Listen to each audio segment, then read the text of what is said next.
उसी रात का वाकया है। दाहिर अपने खेमे में बैठा शराब और दो कनीजों से दिल बहला रहा था। वो अपने फौजी कमांडरों को आमने सामने की लड़ाई के अहकाम और हिदायत दे चुका था। उसे दौड़ते घोड़े के टाप सुनाई दिए, आवाज करीब आती जा रही थी। दाहिर ने दरबान को बुलाकर पूछा कि ये कौन आ रहा है। इतने में घोड़ा खेमे के सामने आ रुका। दरबान बाहर निकलने ही लगा था कि माई रानी खेमे में दाखिल हुई। उसके चेहरे पर घबराहट थी। वो जिस तेजी से खेमे में दाखिल हुई थी, उससे पता चलता था कि कोई बहुत बड़ा वाकया या हादसा हो गया है। क्या हुआ रानी? दाहिर ने उठते हुए पूछा। इस वक्त यहाँ क्यों आई हो? रानी खेमे के वस्त में रुक गई थी। उसने कनीजों को देखकर सर का इशारा किया। दोनों बाहर निकल गईं। दरबान पहले ही बाहर जा चुका था। रानी ने दाहिर के करीब जाकर उसके दोनों हाथ अपने हाथों में पकड़ लिए। महाराज, उसने घबराहट से कांपती हुई आवाज में दाहिर से कहा, लड़ाई में न जाना, पीछे रहकर हुक्म देते रहना। क्या कह रही हो रानी? दाहिर ने गसीली आवाज में पूछा। आप देख रहे हैं daily Jameel series Fatih Sindh Mohammad बिन कासिम सीरीज की ये 42वीं एपिसोड है। अगर मैं आपकी सिर्फ बीवी होती तो ऐसी बात कभी ना कहती। माई रानी ने रुंधियाई हुई आवाज में कहा, मैं आपकी बहन हूँ, बहन अपने भाई को नहीं। नहीं, ऐसा नहीं होगा। ओह रानी, दाहिर ने रानी को गले लगाकर कहा, तुम कोई डरावना ख्वाब देकर आई हो। उसने शराब का प्याला उठाकर रानी की तरफ बढ़ा दिया। ये पी लो, दिल मजबूत हो जाएगा। माई रानी ने प्याले पर हाथ मारा। प्याला दाहिर के हाथ से छूटकर फर्श पर जा पड़ा। मुझे शराब नहीं भुला सकती। माई रानी ने कहा, आप लड़ाई में शामिल ना हो। मैंने बहुत बड़ा ख्वाब देखा है। आप पानी में डूब जाते हैं, मैं आपको जिंदा निकालने के लिए आगे बढ़ती हूँ तो हमारे अपने आदमी आपकी गर्दन काट कर सर तन से जुदा कर देते हैं। माई रानी चुप हो गई और यूं खला में टिकटिकी बांध के देखने लगी जैसे उसे कोई डरावनी चीज नजर आ रही हो। उसने दाहिर को देखा तो उसके करीब जाकर फर्श पर घुटने टेक दिए और दोनों बाजू दाहिर की टांगों के गिर्द लपेट कर भराई हुई आवाज में बोली, ना जाए महाराज, इस लड़ाई में ना जाए। मैं मैदान जंग में न गया तो हमारी फौज का हौसला टूट जाएगा। दाहिर ने कहा, मुसलमानों को पता चला कि सिंध का महाराजा अपनी फौज के साथ नहीं है तो वो मुझे बुज़दिल कहेंगे। क्या तुम देख नहीं रही हो कि वो किस तरह बढ़े चले आ रहे हैं? मुझे पंडितों ने कहा है कि मुसलमानों को यहीं तबाह बर्बाद करना मेरा फर्ज है।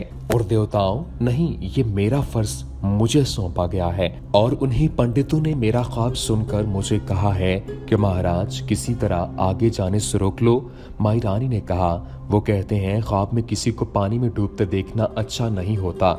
राजा दाहिर ने माई रानी को साथ लिया और खेमे से निकल गया। वो उससे बहला रहा था लेकिन माई रानी की जज्बाती हालत बिगड़ती जा रही थी। राजा दाहिर ने उसे उठाकर घोड़े पर बैठा दिया और अपने दो मुहाफिजों को हुक्म दिया कि वो माई रानी के साथ जाएं और इसे रावण के कले में दाखिल करके आएं। 9 रमजान अल मुबारक 933 हिजरी की सुबह राजा दाहिर की फौज मैदान में लड़ाई की तरतीब में खड़ी थी।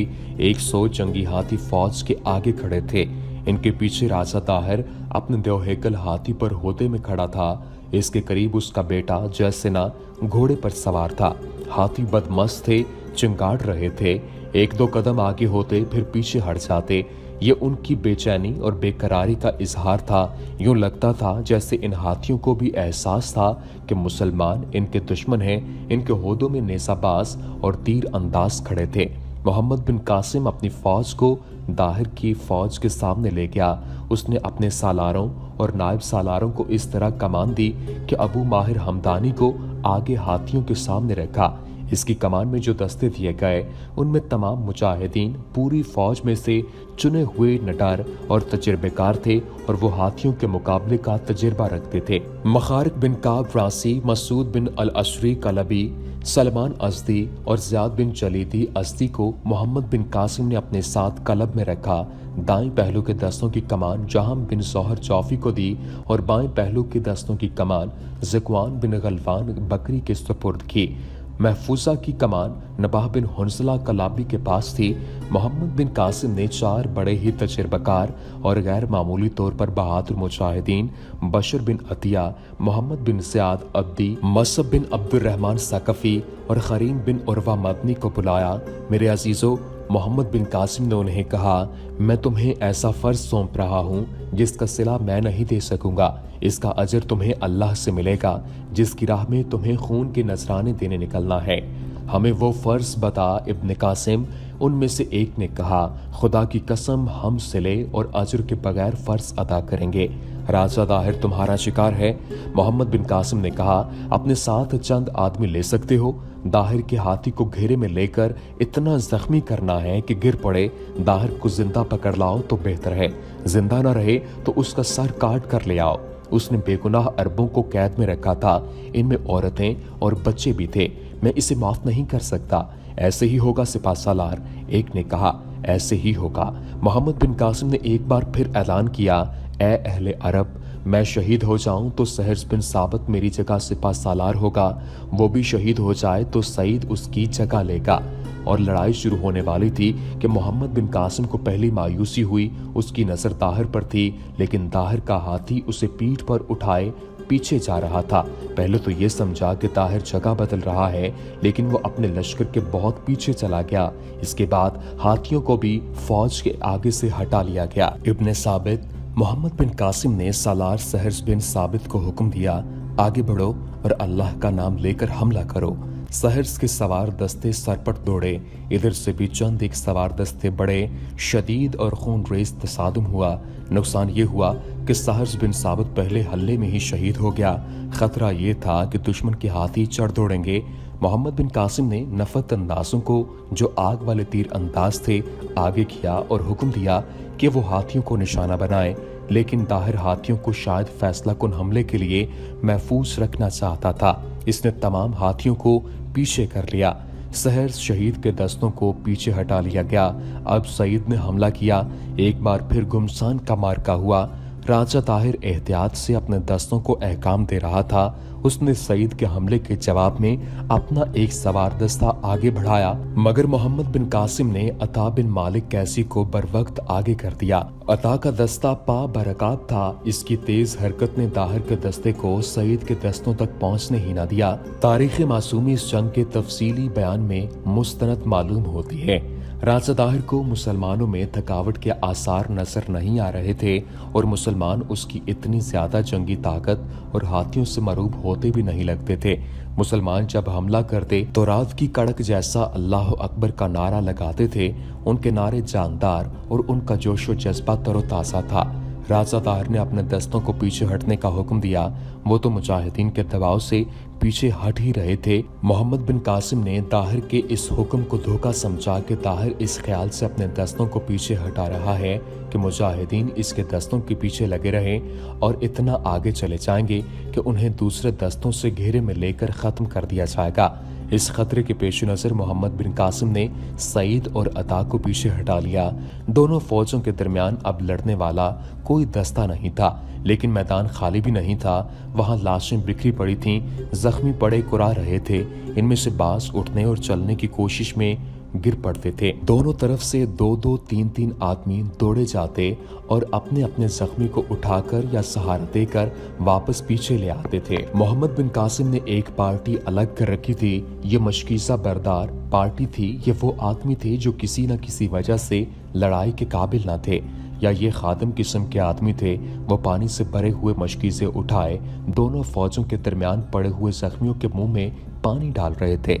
इसी पार्टी के आदमी ने अपने दस्तों में घूम फिर कर मुजाहिदीन को पानी पिलाते थे। एक रिवायत है कि मोहम्मद बिन कासिम ने पानी पिलाने वालों में एक आदमी को देखा जो उसके सामने से गुजर गया था। मोहम्मद बिन कासिम को शक हुआ कि ये आदमी नहीं औरत है। अगर औरत नहीं तो नौजवान लड़का है।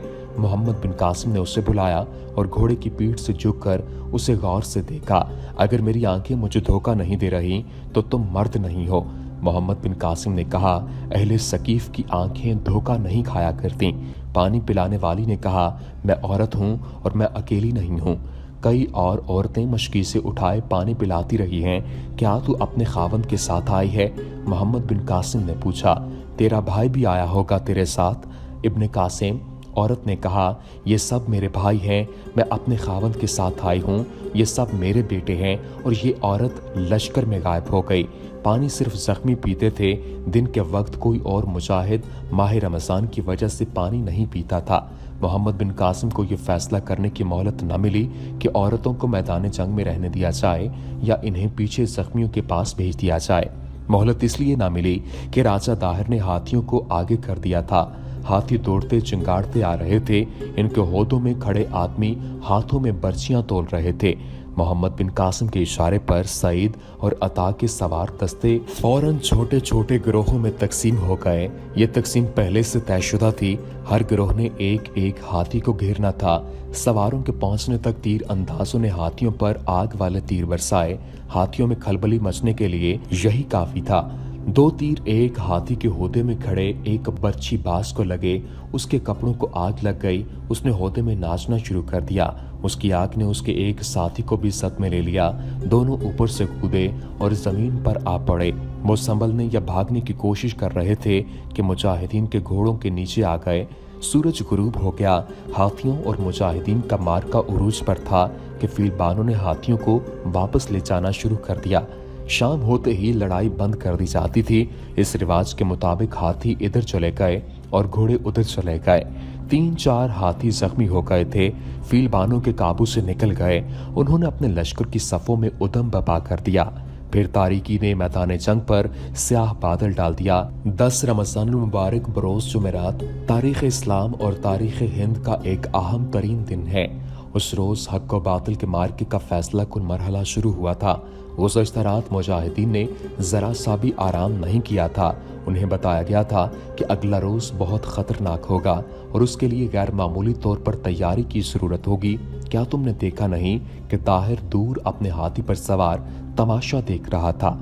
मोहम्मद बिन कासिम अपने सालारों से कह रहा था, वो देख रहा था कि हम किस हालत में हैं और आमने सामने जंग में हमारा अंदाज और हमारी लड़ने की अहलियत कैसी है। उसने आखिर में हाथियों से हमला कराया था। वो जायजा ले रहा था कि हम हाथियों का मुकाबला किस तरह करेंगे। उसने रमज़ान में जंग ये सोचकर शुरू की है कि दिन को हम भूखे और प्यासे होंगे, इसलिए हम में लड़ने की हिम्मत नहीं होगी। कल का सूरज कुछ और ही नज़ारा देखेगा। सहरी के वक्त लश्कर ने खा पी लिया। मैदान जंग में उन्होंने अपने किसी जख्मी साथी को नहीं रहने दिया था। सबको उठा कर ले आए थे और औरतें इनकी देखभाल कर रही थीं। मोहम्मद बिन कासिम को खबरें मिल रही थीं कि दुश्मन क्या कर रहा है। राजा ताहिर ने अपने कमांडरों को बता दिया था कि आने वाला दिन फैसला कुन दिन होगा और ये मोहम्मद बिन कासिम की जिंदगी का आखिरी दिन होगा और इसकी फौज में जो जिंदा रहेंगे उनकी बाकी जिंदगी ताहिर की गुलामी में गुजरेगी और ये बदतरीन गुलामी होगी। हमारी फौज का वो आदमी खुशकिस्मत होगा जो मोहम्मद बिन कासिम का सर मेरे पास लाएगा। राजा ताहिर ने कहा था, इस आदमी को हम अपने दरबार में जगह देंगे और वो 4 देहात का मालिक और कलेदार होगा। रात को माई रानी फिर आ गई। वो खुश थी कि ताहिर लड़ाई में शरीक होने की बजाय पीछे रहा था। वो इसे कह रही थी कि अगले रोज भी वो पीछे रहे और अपने लश्कर को लड़ाए। दाहिर ने उसे कहा था कि वो आगे नहीं जाएगा। उसने माई रानी का दिल बहलाने के लिए झूठ बोला था। सुबह हुई तो दरियाए सिंध के किनारे मैदान में कुछ और ही मंजर था। दाहिर का तमाम तर लश्कर लड़ाई की तरतीब में खड़ा था। राजा ताहिर लश्कर के वश में अपने हाथी पर सवार था और इसके साथ उसका बेटा जैसना भी था। मौरख लिखते हैं कि उस रोज दाहिर की शान ही कुछ और थी और इसके आगे पीछे दाएं और बाएं 10,000 ज़रापोश सवार खड़े थे। 10,000 घोड़ों का रोब ही काफी था। 30,000 प्यादा फौज थी। अपने दरमियान अपने राजा को देखकर फौजी और ज्यादा चाको चौबंद नजर आते थे। दाहिर के साथ हुदे में 2 खूबसूरत कनीज़ें भी मौजूद थीं और हुदे में बर्चियों और टेढ़े तीरों के अलावा शराब का जखीरा भी मौजूद था। दाहिर के हाथी के दाएं और बाएं ठाकुर घोड़ों पर सवार खड़े थे। मोहम्मद बिन कासिम ने जब दुश्मन की फौज को देखा तो अपनी फौज की कमान में कुछ तब्दीलियां कर दी। उसने दुश्मन के तेवर भाप लिए थे। उसने तीर अंदाज दस्ते को 3 हिस्सों में तकसीम कर दिया। ये गालिबन इसलिए किया था कि दुश्मन के फौज का फैलाव अपनी फौज की निस्बत बहुत ज्यादा था। हर हिस्से को उसने तैयारी का हुक्म दिया। हर तीरंदाज ने एक एक तीर कमान में डाल लिया। अब कि मोहम्मद बिन कासिम ने अपने लश्कर को इस तरतीब में रखा कि एक सफ में कबीला आलिया के लोग थे, दूसरी सफ में कबीला तमीम के जंगजुओं की थी, तीसरी सफ बकर बिन वाइल के मुजाहिदीन थे, चौथी सफ में अब्दुल कैस के साथ उसका कबीला था और पांचवें सफ में अज़दी कबीले के जंगजू थे। ये तरतीब मुकम्मल हो जाने के बाद मोहम्मद बिन कासिम घोड़ा दौड़ाता अपने लश्कर में घूम गया। फिर लश्कर के सामने घोड़ा रोका और उसने अपने मुजाहिदीन से जो खिताब किया वो आज भी लफ्ज़ ब लफ्ज़ तारीख में मौजूद है। ए अहले अरब, तुम बातिल के पुजारियों का लश्कर अपने सामने देख रहे हो। ये लश्कर न सिर्फ ये कि तुम्हारा रास्ता रोकने के लिए आया है, बल्कि ये हमें तबाह बर्बाद करने के इरादे से हमारे मुकाबिल आन खड़ा हुआ है। ये कुफ्फार अपने बातिल मजहब के लिए लड़ने नहीं आए, बल्कि अपने अहलो अयाल, मालो अमवाल, अपने घरों और अपने खजानों के तहफ़्फ़ुज़ के लिए जानों की बाजी लगाने आए हैं। इनके दिलों में इन दुनियावी चीज़ों की इतनी मोहब्बत है कि ये बहुत ही ख़तरनाक अंदाज से लड़ेंगे। ये जंग मामूली जंग नहीं होगी, तुम्हें बड़े ही मजबूत हौसले की ज़रूरत है। तुम राह हक पर जज्बा शहादत लेकर वतन से निकले हो और तुम्हारी टक्कर बातिल की कुव्वतों से है, इसलिए अल्लाह तबारक व तआला तुम्हारी मदद करेगा। हर वक्त अल्लाह की मदद के तलबगार रहो।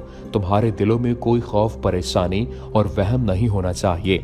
हमारी तलवारें इन कुफ्फार के खून की प्यासी हैं, ये हमारे हाथों जलीलो ख्वार होंगे।